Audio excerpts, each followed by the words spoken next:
ప్రతిష్టాత్మకంగా చేపట్టబోతున్న Hyderabad metro rail second phase B ప్రాజెక్టుకు తెలంగాణ సర్కార్ పరిపాలనాపరమైన అనుమతులకు గ్రీన్ సిగ్నల్ ఇచ్చింది. ఈ మేరకు ప్రభుత్వ కార్యదర్శి ఎలంబర్తి ఉత్తర్వులు జారీ చేశారు.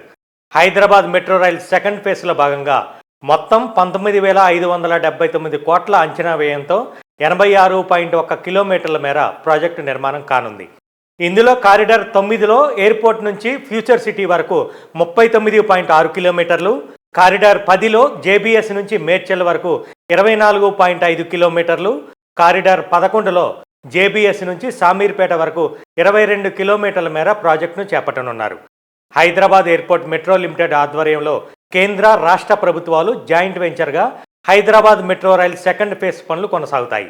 కాగా ఇందులో తెలంగాణ ప్రభుత్వం వాటా 30%, కేంద్ర ప్రభుత్వం వాటా 18%, జైకా, ఏడీబీ, ఎన్డీబీ నుంచి రుణం వాటా 48%, పీపీపీ కాంపోనెంట్ 4%గా ఉంది.